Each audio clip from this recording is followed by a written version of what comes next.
નમસ્તે વિદ્યાર્થી સ્વાગત છે તમારું વિવિધ લર્નિંગ યુટ્યુબ ચેનલ. મિત્રો, આજે આપણે પ્રક્ષિપ્ત ગતિનો બીજો લેક્ચર ચાલુ કરવા જઈ રહ્યા છીએ.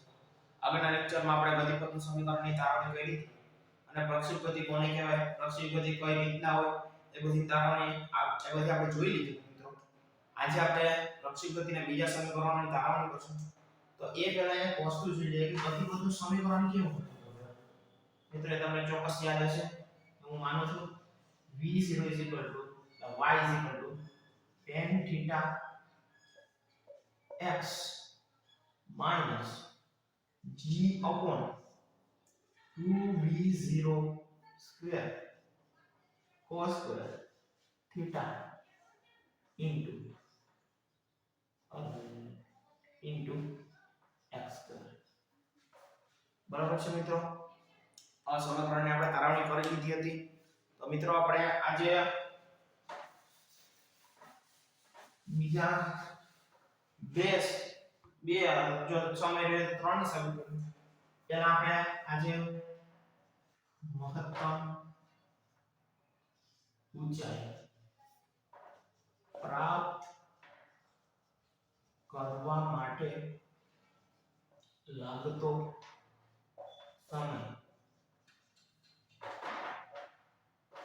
એક મહત્તમ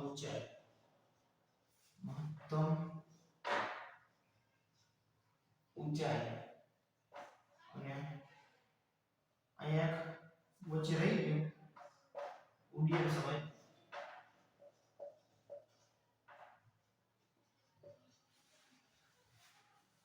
આજનો ટાર્ગેટ તો મિત્રો એટલો જ છે કે ત્રણ સમીકરણ તારવણી કરવાનું છે. જો સમય રહ્યો તો અવધિના સમીકરણની પણ આપણે તારવણી કરી નાખીશું. તો ચાલો મિત્રો, આપણે મહત્તમ ઊંચાઈના સમીકરણ માટે દાખલા સમયની સૂત્રની તારવણી કરીએ. હેડિંગ નામ લખતા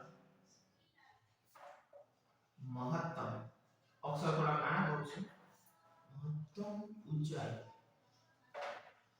માટે લાગતો સમય. બરાબર છે મિત્રો? આ સૂત્રને આજે આપણે તારવણી કરવાની છે. મિત્રો, આગળની તમને એક આકૃતિ યાદ કરાવી દઉં. નાની વિડિયો બનાવીએ. આ પ્રક્ષેપ પદાર્થનું ગતિમાન છે. વેગ આ દિશામાં છે. એનો x અક્ષ સાથે ઘટક દોરીએ તો થીટા એંગલ તે v0 cos થીટા થશે. y અક્ષના એંગલમાં v0 sin થીટા થશે. બરાબર છે મિત્રો? y બધા આમ જ રહેશે. આ ધીમે ધીમે એ શૂન્ય થશે. આ તો તમને ખબર જ છે કે y અક્ષ નો નાનો થતો રહેશે.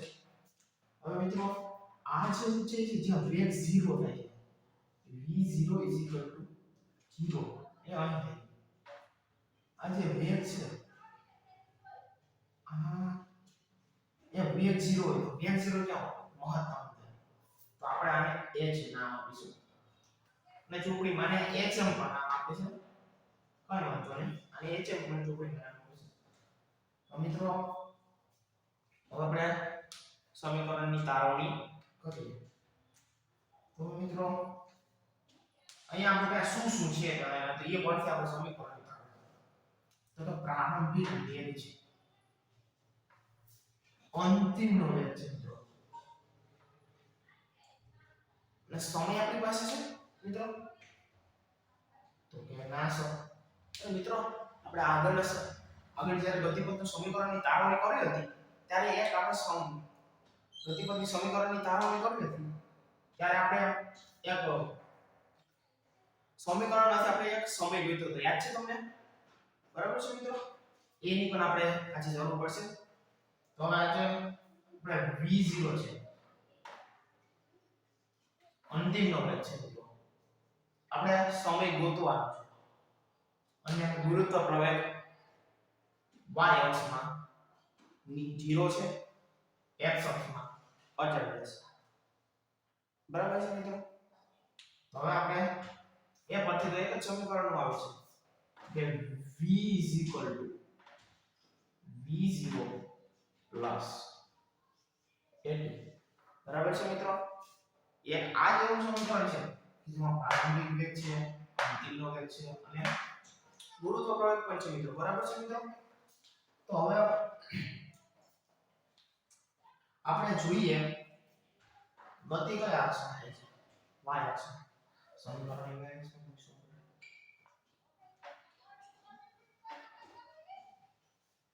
બરાબર છે મિત્રો હવે બસ મૂકી દઈએ આપણે કે હવે આપણે મૂકી દઈએ કિંમત બરાબર છે vy અંતિમ ઊંચાઈ કેટલી છે અંતિમ વેગ કેટલો છે 0 v0y y અક્ષમાં મિત્રો વેગનો ઘટક કયો છે v0 sin પ્લસ y અક્ષમાં વેગનો ઘટક કયો છે y અક્ષમાં વેગ ખબર છે તમને માઈનસ g થશે આ પ્રવેગ ઓલા ભૂલી મિત્રો માઈનસ g થશે અને t આપણે શોધવાનું છે તો t લેવા દઈએ બરાબર છે હવે આ પદને જોડો મિત્રો આ પદ છે માઈનસ આ બાજુ સારું એટલે આપણે આ બાજુ લઈએ તો આ માઈનસ gt છે આ બાજુ આવે તો પ્લસ gt થઈ જાય બરાબર છે મિત્રો આ બાજુ શું હોય v0 sin થીટા બરાબર છે મિત્રો હવે આપણે સમય ગોતવાનો છે કેમ કે અહીંયા લાગતો સમય ગોતવાનો છે આ g ને નીચે જવા દઈએ તો t v0 sin theta upon g અને મિત્રો વાતમાં આપણે મહત્તમ ઊંચાઈ માટે પ્રાપ્ત લાગતો સમયની સૂત્રને ધારણ કર્યું મિત્રો ચોપડીમાં અને t ની જગ્યાએ t એમ પણ લખે એમાં કઈ ચિંતા ન કરતા તમે આપણે મહત્તમ ઊંચાઈ માટે લાગતા સમયની તારવણી કરી ચૂક્યા છે મિત્રો તો આ તમે એકવાર જોઈ લો સ્ક્રીનશોટ પાડો હોય તો પાડી લ્યો હું સાઈડમાં થાઉં છું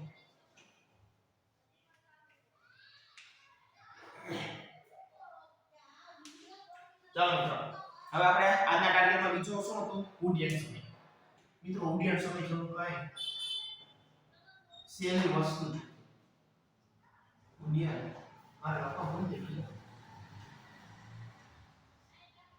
ઉડ્ડયન સમય મિત્રો અહીંથી અહીંયાથી અહીંયા પહોંચવા માટે જે લાગતો સમય છે ને તે મહત્તમ ઊંચાઈ પ્રાપ્ત કરે મિત્રો પદાર્થ અહીં સુધી પહોંચે ને તે સમયનો ઉડ્ડયન સમય છે શું મિત્રો પદાર્થ અહીંથી ગતિ કરવાની શરૂઆત કરે અને જે તેની છેલ્લી પોઝિશન હોય ને ત્યાં સુધી જે સમય લાગે ને તેને ઉડ્ડયન સમય તો મિત્રો તમને કઈ આમ દેખાય છે કે અહીંથી અહીં સુધીનો સમય એટલો છે તો અહીંથી અહીં સુધીનો કેટલો છે હા મિત્રો તો એક એમ તો કહેવાય કે સંબંધ પણ આપણી પાસે મળી ગયો છે કે 2 pm ઉડ્ડયન સમય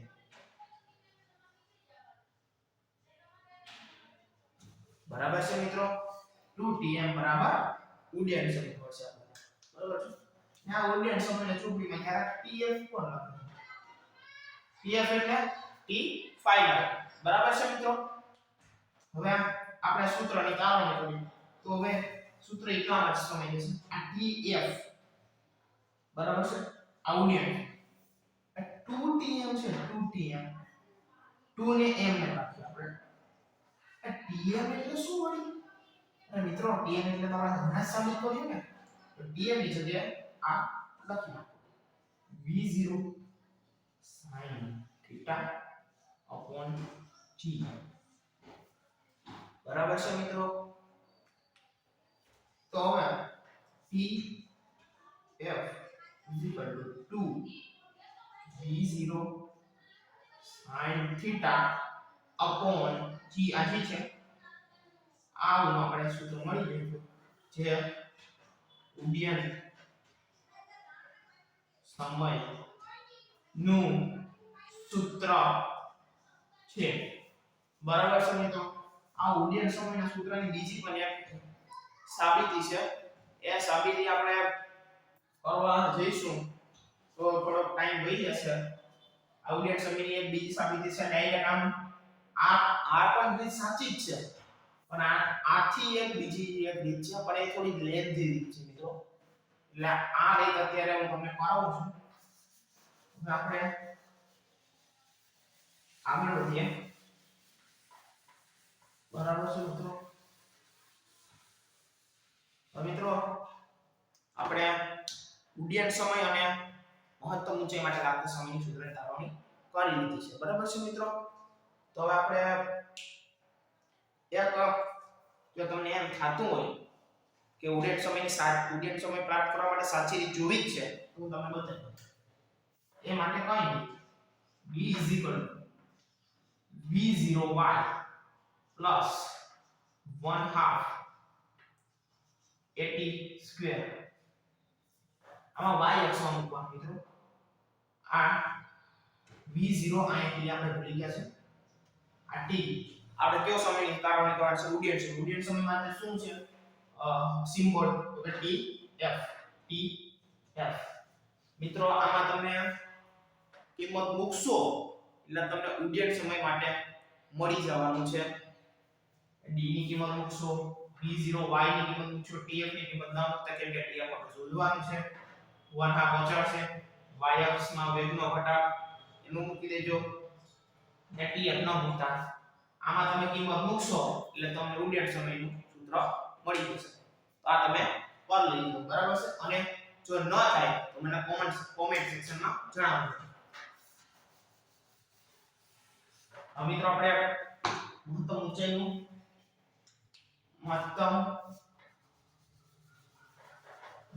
ઊંચાઈ તો આપણે મહત્તમ ઊંચાઈનું સૂત્ર જોઈશું બરાબર છે મિત્રો હવે મહત્તમ ઊંચાઈ આપણે થોડી પાસે આપી કેમ કે આપણે આકૃતિ દોરશું તો આપણે છે અંદાજ આવે કે તેમાં કયું અચળ પ્રવેગી ગતિનું સમીકરણ લાગશે આકૃતિ બરાબર છે આ એ છે હવે v0 v બરાબર 0 v0 આ હું રફ આકૃતિ દોરું છું મિત્રો આ આકૃતિ પર ન થતા v0 sin θ હવે આપણે મહત્તમ ઊંચાઈ મૂકવાની છે તો આપણી પાસે શું છે પ્રારંભિક વેગ છે અંતિમ વેગ છે ગુરુત્વ પ્રવાહ પણ છે આપણી પાસે બરાબર છે મિત્રો x અક્ષમાં 0 y અક્ષમાં -c બરાબર છે તો હવે આવું કે જે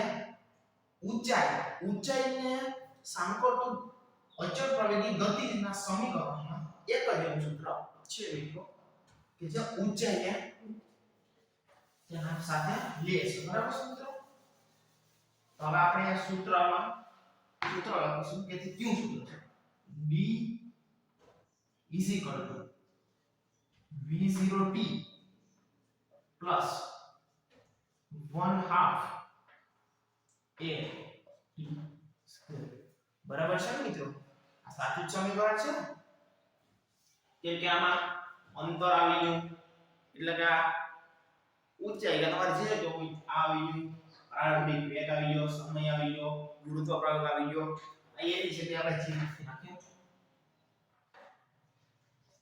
ગુરુત્વ પ્રવાહ આવી ગયો છે મિત્રો બરાબર છે મિત્રો હવે મિત્રો આપણે આ સમીકરણમાં કિંમત મૂકીએ બરાબર છે મિત્રો કે શું થાય છે તો મિત્રો આપણે મહત્તમ ઊંચાઈ છે તો d આપણે શોધવાનું છે આપણે h આપી દીધી બરાબર છે v0 એટલે મિત્રો હું તમને ભૂલી ગયો આપણે મહત્તમ ઊંચાઈ પ્રાપ્ત કરવી છે તો એ કઈ દિશામાં છે તો કે y દિશામાં છે તો આ બધામાં y લખી નાખજો બરાબર છે મિત્રો તો હવે v0 y વેગનો y અક્ષ નો ઘટક શું હતો v0 sin θ બરાબર છે મિત્રો હવે સમય છે આપણે ત્યાં સુધી કેટલો સમય લઈ તો આપણે સૂત્રની તારવણી કેવી હતી તો v0 sin θ upon g બરાબર છે મિત્રો મહત્તમ ઊંચાઈનો આપણે સૂત્ર મહત્તમ ઊંચાઈ પ્રાપ્ત કરવા માટે લાગતો સમયનો આપણે સૂત્રની તારવણી કેવી હતી બરાબર છે મિત્રો a plus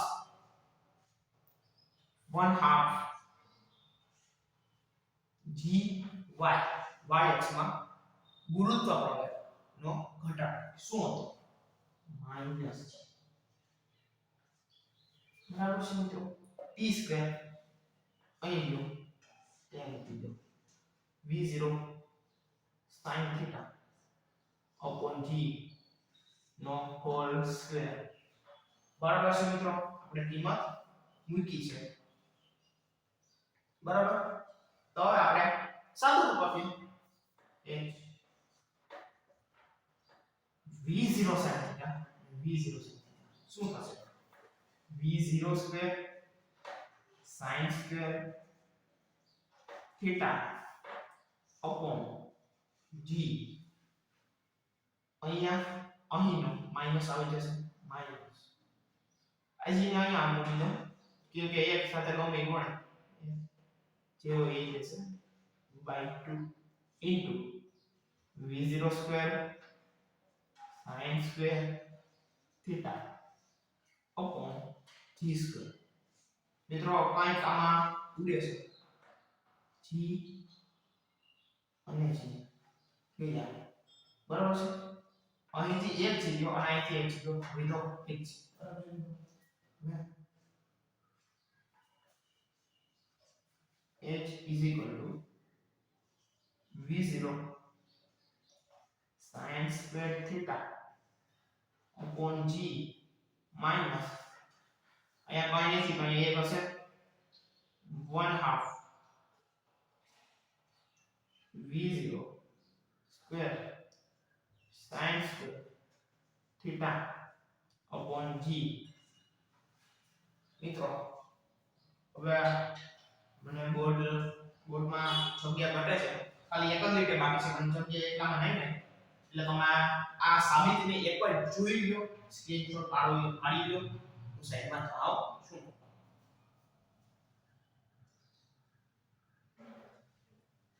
બરાબર છે મિત્રો હવે હું આ એક લીને લેવા દઉં છું બીજી ત્રણ લીને ભૂસી નાખું બરાબર છે મિત્રો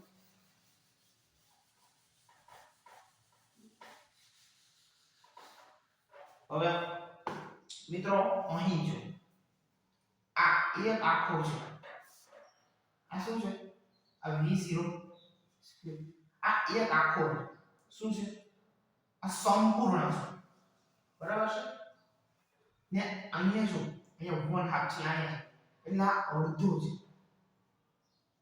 બરાબર છે મિત્રો આ સંપૂર્ણ છે ને તેના કરતા અડધો છે તો એકમાંથી 1/2 જાય તો આપણે શું જવાબ લખીશું તો કે 1/2 બરાબર છે મિત્રો તો હવે આ x માની લો ને 1/2 એકમાંથી 1/2 જાય તો આપણે શું જવાબ લખીશું 1/2 તો આ પદમાંથી આ સંપૂર્ણ પદમાંથી અડધું પદ જાય તો આપણી પાસે શું રહેશે મિત્રો હવે આપણે હાઈડ્રોલ સૂત્ર લખીએ છીએ h સંપૂર્ણમાંથી અડધું થાય તો v0 square sin square theta upon 2g આ આવી ગયું આપણું મહત્તમ ઊંચાઈ માટેનું સમીકરણ ચોપડીમાં ને h ની જગ્યાએ h એમ પણ લખ્યા છે એમાં કોઈ ગભરાવાની જરૂર નથી બરાબર છે મિત્રો અહીંયા આવતું એક્ઝેક્ટલી આ કે 1/2 v0 square sin square upon g આવતું તો હકીકતમાં બના બે ને આપણે અહીં ગણી દીધો અને એક અહીં ગણી દીધો એટલે આવું સૂત્ર આપણે પ્રાપ્ત થયું બરાબર છે મિત્રો તો આ થયું મહત્તમ ઊંચાઈ ઊંચાઈ માટેનું સૂત્ર. બરાબર છે મિત્રો? હવે આપણે મહત્તમ અવધિ એક બાકી છે, તો એ અવધિ માટેનું સૂત્ર. હવે સમય થઈ રહ્યો છે મિત્રો, તો હવે અવધિ એટલે આપણે દડાને ફેંકીએ છીએ, દડો છે અહીંથી જ્યાં દડો પડે ત્યાં સુધી જમીનમાં જે અંતર કપાય ને તેના અવધિ કહેવાય. બરાબર છે મિત્રો? તો આપણે જે હવે આવતા લેક્ચરમાં જોઈશું, કેમ કે આપણે સમય વધ્યો નથી, સમય પૂરો થવા આવ્યો છે. બરાબર છે મિત્રો? તો હું તમને અવધિની થોડી માહિતી આપી દઉં. તમને અવધિની. આ જમીન છે, બરાબર છે? આ જમીન છે. પદાર્થ અહીંથી ગતિ કરવાની શરૂઆત કરે છે. લે જગ્યા કેટલી મિત્રો? હવે જમીન વધારે દઈએ. બરાબર છે મિત્રો? આમાં આપણે કોઈ વેગના ઘટક નથી પડે, કેમ કે આપણે સાદી માહિતી મળી છે. વેગના ઘટક તો તમને આવડી જશે. તો અહીં મહત્તમ ઊંચાઈ, અહીંયા વેગ 0 છે, અહીંયા વેગ પ્રારંભિક હશે, અહીંયા આ બાજુ તેનો sin ઘટક એટલે v0 sin થીટા હશે, y ઘટક v0 cos થીટા હશે. બરાબર છે મિત્રો? ગુરુત્વ પ્રવેગ y અક્ષ માં 0 છે. તમને બધી ખબર તો હવે પડી ગઈ. પણ હવે હું તમને કહું છું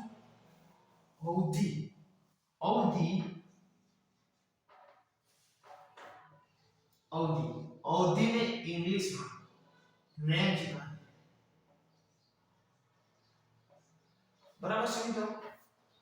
તો આપણે દાખલા તરીકે દડો માની લઈએ. દડો છે, દડો અહીંથી ગતિ કરવાની શરૂઆત કરે છે. દડો અહીં પહોંચે. બરાબર છે મિત્રો? તો આ જે હશે ને આ અંતર તેના અવધિ કહે છે. આ રેન્જ છે. બરાબર છે? અહીંથી અહીં જે અંતર હોય છે આ નહીં, આ ગતિ પર છે. અહીંથી અહીંનું જે અંતર છે તેના અવધિ કહીશું મિત્રો. બરાબર છે? તમે એક આજ પ્રયોગ કરજો. તમે તમારાથી ચોક્કસ થાય કે નહીં તો મને કઈ ખબર નથી, પણ મહત્તમ અવધિ છે ને, મહત્તમ અવધિ મિત્રો ઈ 60 ના ખૂણે ન મળે, 30 ના ખૂણે ન મળે. મહત્તમ અવધિ 45 ડિગ્રી ના ખૂણે મળે. શું? rmax મહત્તમ અવધિ 45 ડિગ્રી. તમે પ્રયોગ કરજો. આ તમે જે દડો ને એને એવું જાણે જો 45 ના ખૂણો છે ને બને એ રીતના ને એ રીતના ફેંકજો, જોજો ત્યાં અંતર વધુ જ થશે. પછી તમે આ રીતના દડો ફેંકશો તો તમારા માથામાં આવશે. આ રીતના દડો ફેંકશો તો તે અહીં રીતે. પણ તમે 45 ના ખૂણો ફેંકશો મિત્રો તો તે મહત્તમ અંતર બનશે. તો એ માટેના સૂત્રને આપણે કાલની આગલા લેક્ચરમાં કરશું મિત્રો. તો આજના લેક્ચર આપણે પૂર્ણ કરીએ છીએ મિત્રો. આજના લેક્ચરમાં તમને મજા આવી હશે એવું હું માનું છું મિત્રો. આજના લેક્ચરમાં તમને મજા આવી હશે. હવે આગળના લેક્ચરમાં આપણે ફરી મળીશું મહત્તમ અવધિના સૂત્ર સાથે અને અમુક ઉદાહરણના અને સ્વાધ્યાયના દાખલા સાથે આપણે ફરી મળીશું મિત્રો. આગળના લેક્ચરમાં જોડાવાનું ભૂલતા નહીં. આ ચેનલ સાથે જોડાઈ રહેજો છેલ્લે સુધી અને આ ચેનલને પૂરો સબસ્ક્રાઇબ કરજો એ મારી નમ્ર વિનંતી છે મિત્રો. જય ભારત માતા કી જય.